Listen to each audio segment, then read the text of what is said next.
Hello friends, मैं हूँ Richa. Friends, आप सभी का स्वागत है आपके अपनी इस यूट्यूब चैनल पर, that is UGC NET JRF by Richa. तो फ्रेंड्स, इस वीडियो में मैं आपके साथ बात करने वाली हूँ आईसीटी से रिलेटेड, और यहाँ पर मैं डिस्कस करूँगी आईसीटी के 2021 के प्रीवियस ईयर के क्वेश्चन। तो चलिए स्टार्ट करते हैं। फर्स्ट क्वेश्चन है यहाँ पर, क्या कहता है फर्स्ट क्वेश्चन? यहाँ पे असर्शन का क्वेश्चन है। असर्शन में कहता है कि VisiCalc एक नाम है, VisiCalc the first spreadsheet software application is a commonly cited example is one of the first killer application। तो सबसे पहले देख लेते हैं कि VisiCalc क्या है। तो VisiCalc एक इसका फुल फॉर्म क्या होता है? Visible calculator. ये देखिए, पहले भी ये क्वेश्चन आ चुका है, 2020 में भी ये क्वेश्चन आया हुआ है, तो ये काफी रिपीट हो रहा है। तो VisiCalc का फुल फॉर्म क्या है? Visible calculator. It is the first spreadsheet computer program for personal computer originally released by Apple II by VisiCalc in 1979। यानी कि 1979 में 79 में ये जो सॉफ्टवेयर है ये मार्केट में आया था, अवेलेबल हुआ था, और इसका क्या काम है? कैलकुलेट करना।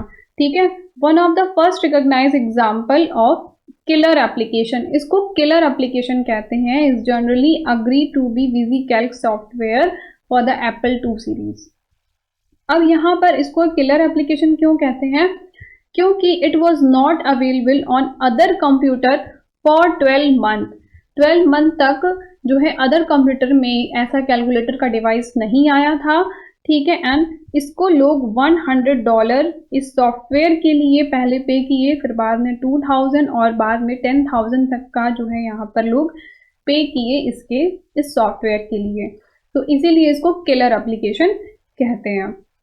तो एग्जाम्पल, ये जो स्टेटमेंट है यानी असर्शन है, उसमें कहता है कि जो VisiCalc है वो फर्स्ट स्प्रेडशीट सॉफ्टवेयर एप्लीकेशन है, जो कि कॉमनली एग्जाम्पल इसको जो है किलर एप्लीकेशन के नाम से भी जानते हैं। बिल्कुल ठीक बात कह रहा है।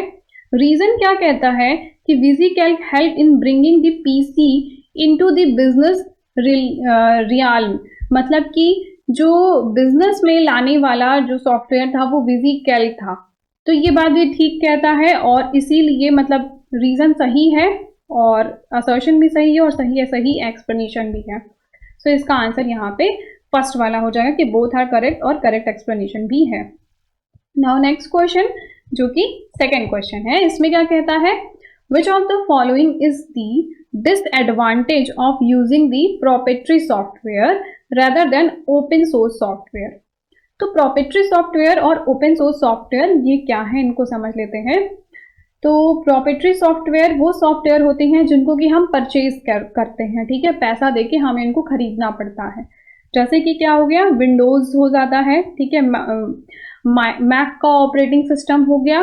ठीक है, अगर हम बात करें कि प्रोप्राइटरी सॉफ्टवेयर, तो आपका जो MS ऑफिस है वो भी आपका प्रोप्राइटरी सॉफ्टवेयर है। ठीक है, फ्री सोर्स सॉफ्टवेयर ऐसे होते हैं जो फ्रीली अवेलेबल होते हैं, उनको हम डाउनलोड कर सकते हैं फ्रीली बिना किसी कॉस्ट के।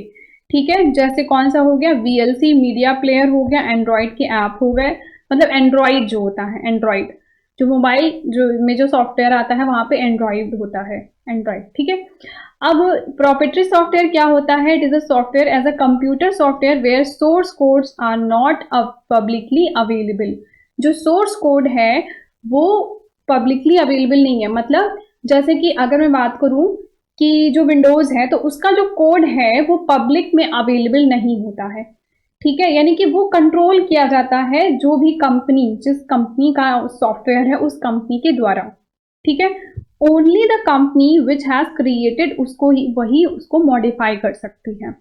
जो फ्री सोर्स सॉफ्टवेयर होते हैं वो क्या होते हैं? उनका कोड जो होता है वो फ्रीली अवेलेबल होता है, कोई भी वेबसाइट पर जाकर के वहां पर चेंज कर सकता है। It can modify, added the new features. ठीक है, तो ये होता है फ्री सोर्स सॉफ्टवेयर।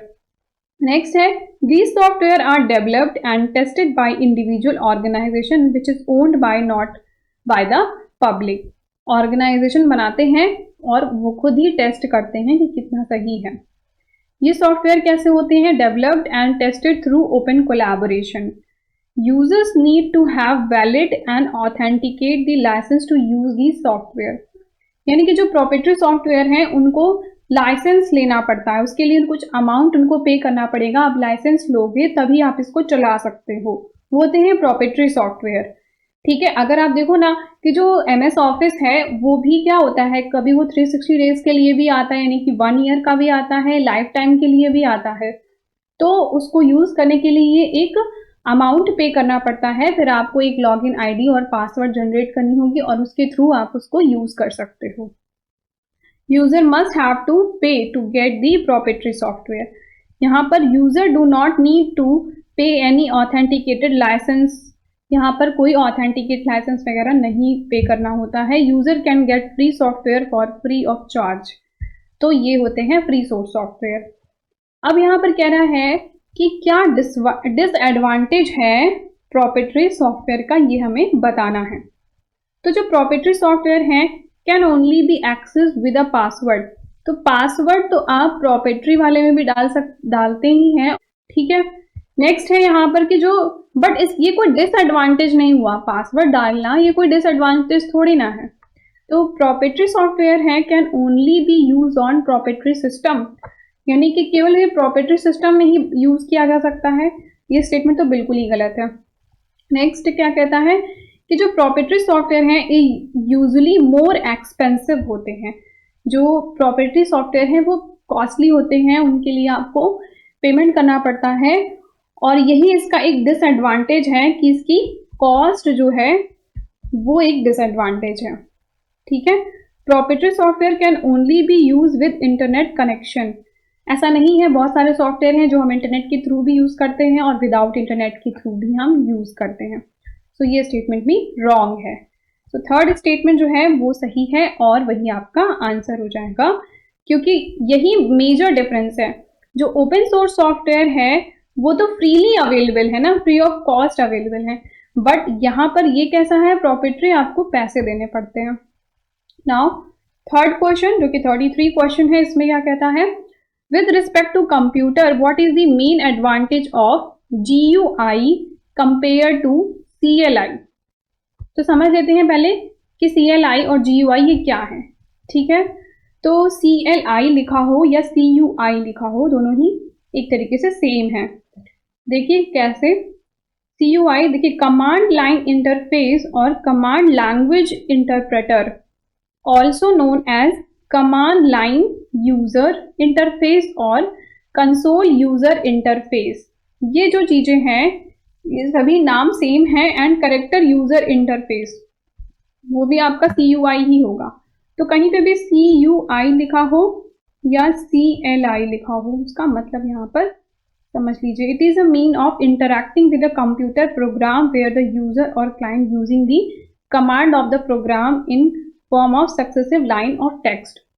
तो बेसिकली जो CUI है, चाहे वो CUI हो या GUI हो, दोनों का काम क्या होता है कि हम कंप्यूटर के साथ इंटरैक्ट हो रहे होते हैं और उसमें ये CUI और GUI यूज होता है।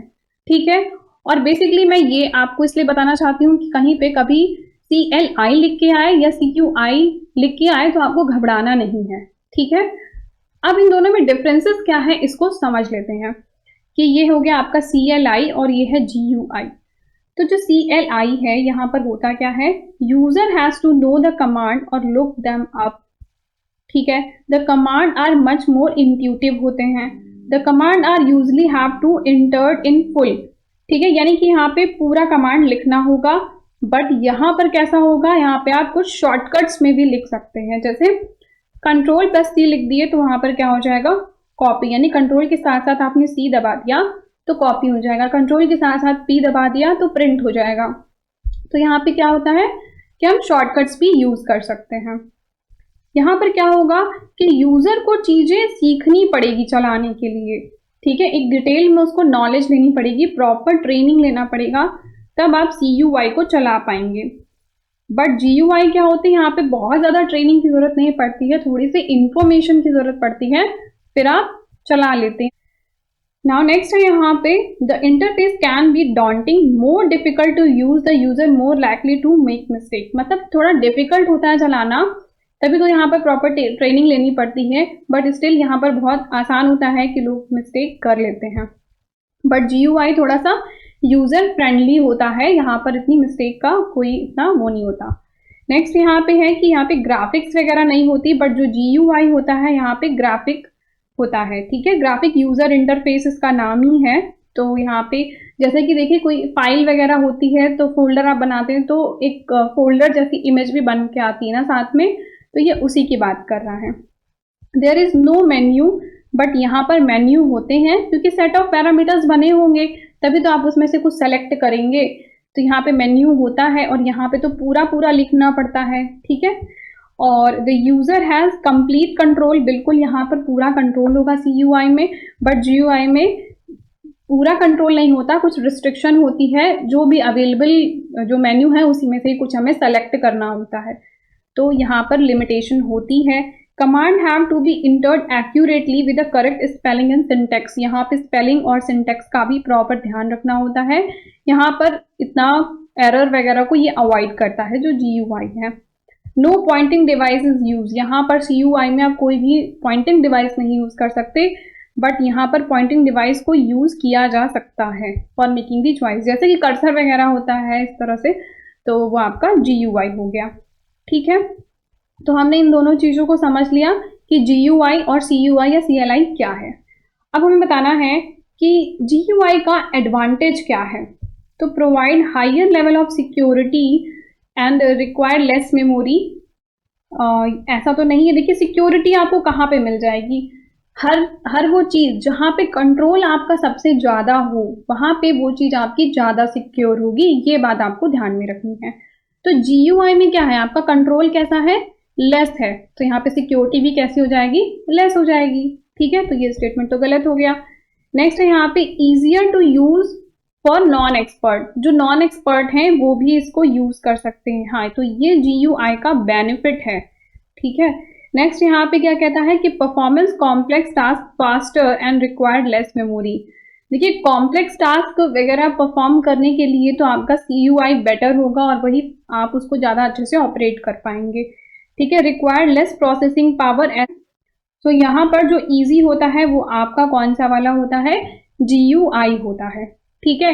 देखिए जो भी चीज़ मैं आपको बता रही हूँ वो आप उस कॉन्सेप्ट को समझिए, अगर आप कॉन्सेप्ट अच्छे से समझ लेंगे तो सेम कॉन्सेप्ट आपके प्रीवियस ईयर के जो भी आप क्वेश्चन है अगर उन कॉन्सेप्ट को आप समझ लेंगे तो सेम टाइप के क्वेश्चन या उसी कॉन्सेप्ट से ही क्वेश्चन आपका हर बार बन के आता है। तो आपको बस क्या करना है कि हर कॉन्सेप्ट को ध्यान से पढ़ना है, क्वेश्चंस को रटना नहीं है, बल्कि उनके पीछे का जो भी कॉन्सेप्ट है उनको प्रॉपर आप नोट डाउन कीजिए अपनी कॉपी में और उन्हीं को रिवाइज कीजिए प्रीवियस ईयर के क्वेश्चंस को, और उसी से ही आपका इस बार भी पेपर बन जाएगा, ठीक है। सो नेक्स्ट ये आपका जो क्वेश्चन है वो 4th क्वेश्चन है, उसको यहाँ पर ध्यान से देखते हैं क्या है। स्टेटमेंट वाला क्वेश्चन है।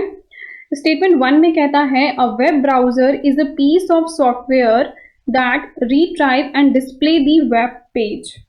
तो यहाँ पे वेब ब्राउजर से रिलेटेड बात कर रहा है, जैसे कि मैंने आपको बताया था कि वेब ब्राउजर क्या होते हैं, जिनका अपना एक एप्लीकेशन होता है, ठीक है। जैसे गूगल का क्रोम हो गया, मोजिला फायरफॉक्स हो गया, माइक्रोसॉफ्ट का एज हो गया, ओपेरा मिनी हो गया, इस तरह से एप्पल सफारी, तो ये सभी क्या है, वेब ब्राउजर होते हैं, जिनका ऐप जिनको कि हम इंस्टॉल करके अपने लैपटॉप में रख सकते हैं, वो वेब ब्राउजर हो गया। तो web browser take you anywhere on the internet, it retrieve information from other part to the web display on desktop और मोबाइल डिवाइसेस। तो ये हो गया वेब ब्राउजर। तो वेब ब्राउजर कह रहा है कि एक पीस ऑफ सॉफ्टवेयर है that retrieve and display on web pages. बिल्कुल ठीक बात कह रहा है कि ये जो है वेब पेजेस पे अवेलेबल होते हैं। नेक्स्ट जो स्टेटमेंट है इसमें क्या कहता है, सर्च इंजन से रिलेटेड बात कर रहा है। Is special kind of website that help people in finding the web page from other website. तो सर्च इंजन क्या होते हैं, जैसे मैंने आपको बताया था कि ये क्या है, वेब ब्राउजर है। मोजिला का फायरफॉक्स ये क्या है, वेब ब्राउजर है। यहाँ पर हम कुछ भी सर्च करेंगे, ठीक है, सर्च करेंगे, बट यहाँ पर क्या लिखा हुआ है, अगर आप ध्यान से देखें तो यहाँ पर गूगल लिखा हुआ है, ठीक है। तो ये क्या है, ये इंजन है, ये सर्च इंजन है और ये है वेब ब्राउजर।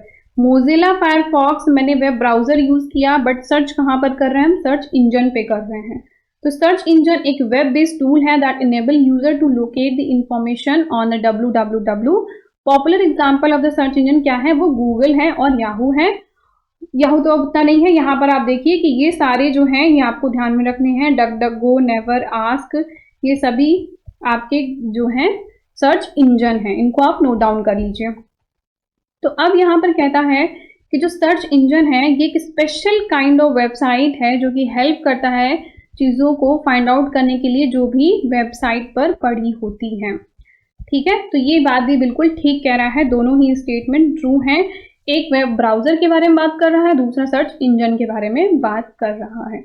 अच्छा, यहाँ पर अगर ये असर्शन और रीजन के फॉर्म में क्वेश्चन दिया होता तब आप क्या करते कि दोनों स्टेटमेंट ट्रू हैं, ठीक है, दोनों अपने आप में सही है। एक वेब ब्राउजर है, एक सर्च इंजन है, दोनों सही है, ठीक है, लेकिन दोनों असर्शन या रीजन, ये असर्शन होता और ये रीजन होता तो ये कोई इसका एक्सप्लेनेशन नहीं है। ठीक है, ये बात आपको ध्यान में रखनी है कि तब वहां पे क्या कहते हैं कि both are correct but not a good explanation, इसका एक्सप्लेनेशन नहीं है, दोनों स्टेटमेंट सही है। ठीक है, तो ऐसे आप पढ़ेंगे तो आपको ज़्यादा अच्छा रहेगा एग्जाम में। नाउ नेक्स्ट क्वेश्चन है जो कि फिफ्थ क्वेश्चन है। इसमें क्या कहता है, following are the some statement regarding the most of the web browser से रिलेटेड करता है और इसमें से हमें पिक करना है करेक्ट स्टेटमेंट को। तो वेब ब्राउजर यानी कि क्या ध्यान में रखना है हमको, जो भी हमारा क्रोम है, मोजिला फायरफॉक्स है, इन सभी चीजों को हमें ध्यान में रखना है कि इनका जो है वेब ब्राउजर आता है। ठीक है, अब देखेंगे यहाँ पे they have home page, yes, उनका एक अपना होम पेज होता है ना।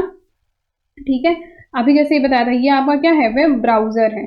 ठीक है, तो उनका अपना होम पेज होता है। आप अपने होम पेज पे जो भी आपको लिंक जो आपको रोज ओपन करना है आप उसको वहां पे लगा सकते हैं। जैसे कि अगर मुझे डेली यूट्यूब ओपन करना है तो मैं अपने होम पेज पे उसको रख सकती हूँ कि जैसे मैं वहां पे क्लिक करूँ तो डायरेक्ट मैं यूट्यूब पे पहुंच जाऊंगी। ठीक है, तो they do not have the ability to store user favourite page, ऐसा तो नहीं है, हम अपने फेवरेट पेज को जो है वहां पर रख सकते हैं, ये गलत स्टेटमेंट दिया हुआ है। They have the hyperlink to allow the user to navigate.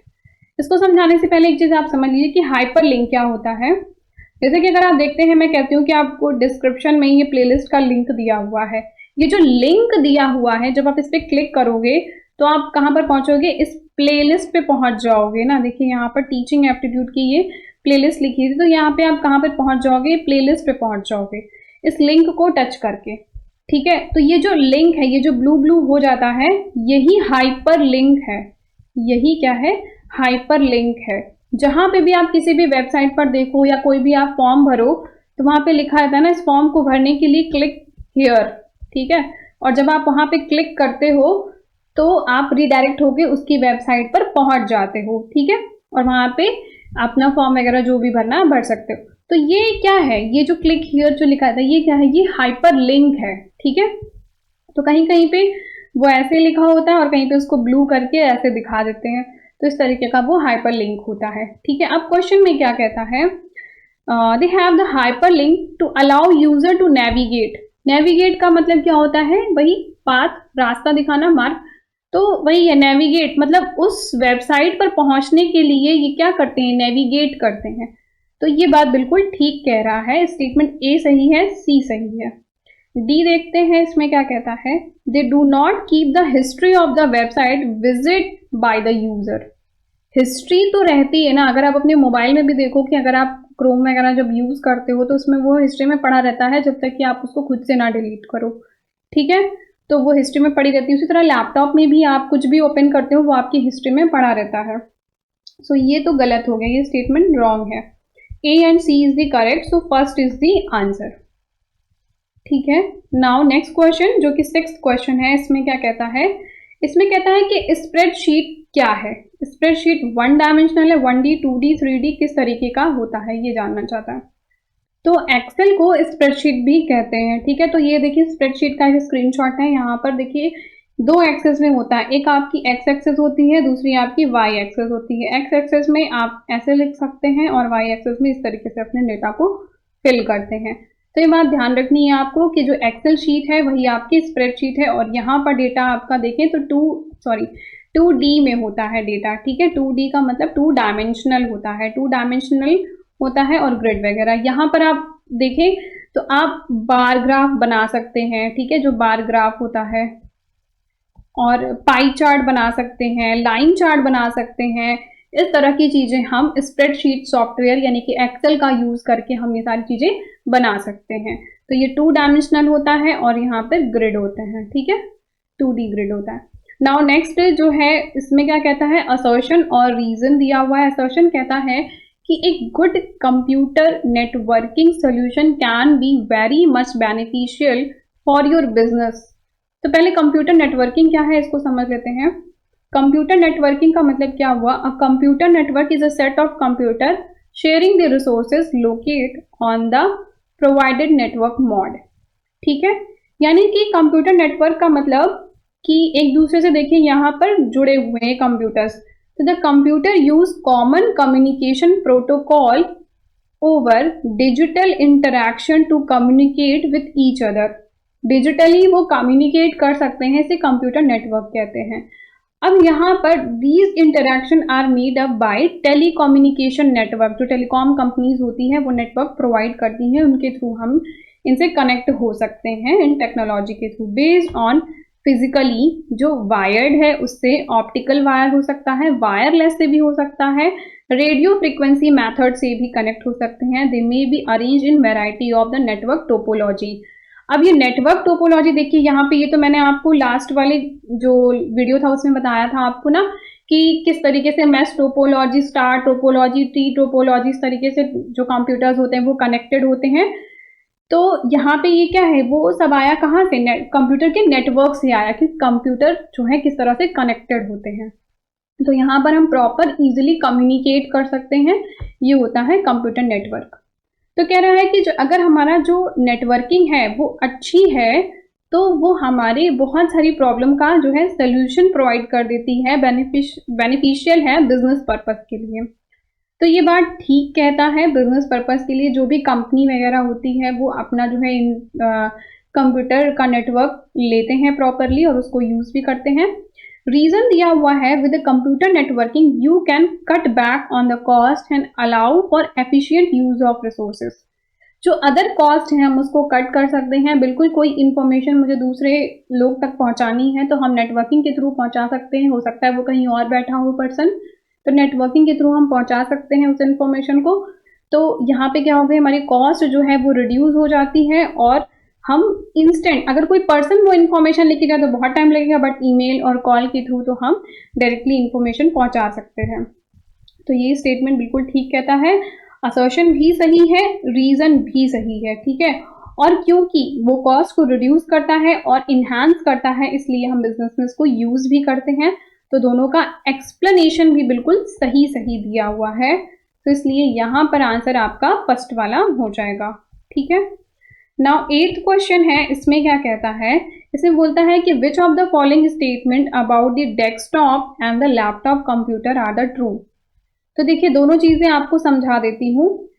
जो डेस्कटॉप है वो कैसा होता है, वो इस तरीके का जो होता है वो डेस्कटॉप होता है, जहाँ पे एक मतलब मॉनिटर की स्क्रीन होती है, कीबोर्ड होता है, एक सीपीयू और माउस, इस तरीके से जो कॉम्बिनेशन होता है उसको डेस्कटॉप बोलते हैं। उसको हम लेकर के घूम नहीं सकते, जैसे लैपटॉप है तो उसको हम कैरी कर सकते हैं ना इजीली।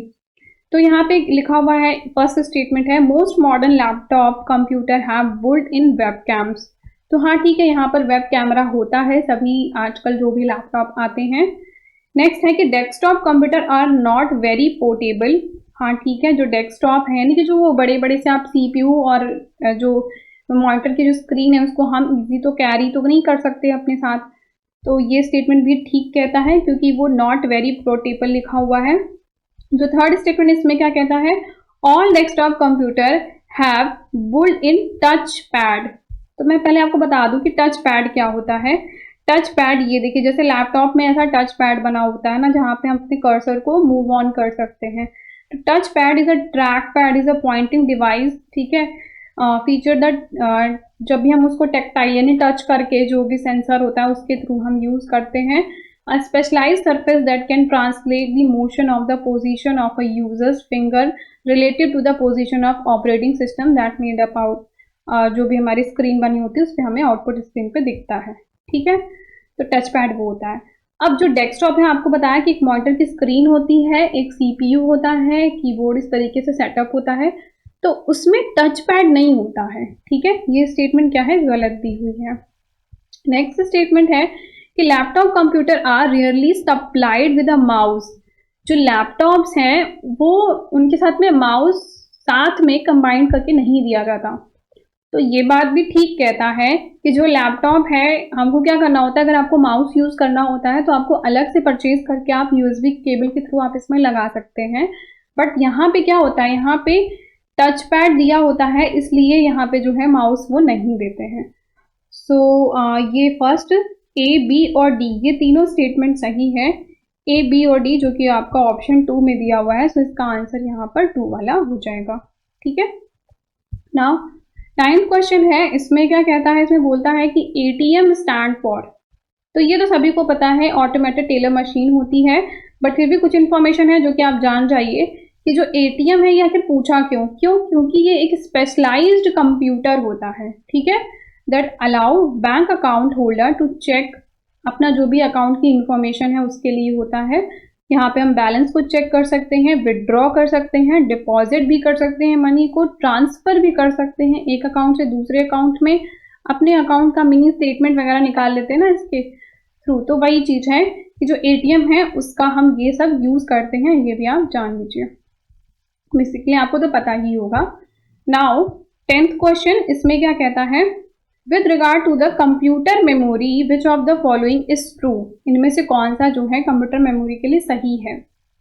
तो फर्स्ट यहाँ पे है, secondary storage is slower, cheaper, less volatile than primary storage. तो देखिए हमने तो पहले पढ़ा था कि जो हमारे स्टोरेज होता है वहाँ पर क्या क्या चीज़ें होती हैं। एक तो होता है आपका प्राइमरी और दूसरा होता है सेकेंडरी मेमोरी। प्राइमरी में कौन सी चीज़ आती है, जहाँ पर आता है आपका रैम आता है, रोम आता है। सेकेंडरी में क्या आता है, हार्ड डिस्क आती है, ठीक है, और एसडीडी आता है, ये सारी चीज़ें आती हैं। तो ये सेकेंडरी मेमोरी होगी। अब क्या हुआ, जो रैम होता है मैंने क्या बताया था कि काफ़ी फास्टर होता है, ठीक है, और बहुत ज़्यादा कॉस्टली भी होता है। तो यही बात कह रहा है कि जो सेकेंडरी है वो स्लोअर है कंपेयर टू दी प्राइमरी। बिल्कुल ठीक बात कह रहा है। लेस वॉलेटाइल होता है, बिल्कुल रैम ज़्यादा वॉलेटाइल है। और चीपर, हाँ ये हार्ड डिस्क जो है वो आपके रैम से तो सस्ती आती है। सो ये सारी चीज़ें हैं, ये स्टेटमेंट बिल्कुल ठीक कहता है। नेक्स्ट है कि tape drive are directly access device. Tape drives क्या होते हैं, ये देखिए ये होता है आपका tape drive. Tape drive is a device that store the computer data on magnetic tape specially for backup और आर्काइवल पर्पस के लिए इसको यूज़ किया जाता है। तो ये डायरेक्टली एक्सेस नहीं करते, इनके लिए इनका ड्राइवर वगैरह इंस्टॉल करना पड़ता है। तो ये स्टेटमेंट तो गलत हो जाएगी। नेक्स्ट है, the content of the most form of RAM are volatile thus making them unsuitable for long term data storage. जो रैम है वो कैसे होते हैं, आर वॉलेटाइल होते हैं और इसीलिए ये ज़्यादा सूटेबल नहीं है लॉन्ग टर्म डेटा को स्टोर करने के लिए। तो ये बात तो बिल्कुल ठीक कह रहा ना, क्योंकि रैम जो होता है वहाँ पे वॉलेटाइल मेमोरी होती है जिसमें हम प्रेजेंटली काम जो कर रहे होते हैं वो डेटा से स्टोर होता है। तो ये बात बिल्कुल ठीक कह रही है, यहाँ पे हम परमानेंट वाला डेटा नहीं रख सकते हैं और यही इसका डिसएडवांटेज है। So A and C is the correct और वो आपका आंसर हो जाएगा, यहाँ पे थर्ड वाला ये हो जाएगा आंसर। सो फ्रेंड्स इस वीडियो में इतना ही। आई होप कि आपको ये 10 क्वेश्चन जो कि 10 कॉन्सेप्ट हैं एक्चुअली वो आपको समझ में आ गए होंगे, और अगर आ गया हो तो कमेंट में ज़रूर लिख के बताइएगा, और वीडियो अच्छा लगा हो तो लाइक कीजिएगा। और आप यहाँ पर ये चैनल जो टेलीग्राम चैनल है इसको आप ज्वाइन कर सकते हैं ग्रुप, यहाँ पर मैं डेली क्विज़ेस वगैरह प्रोवाइड करती हूँ। And thank you for watching the video.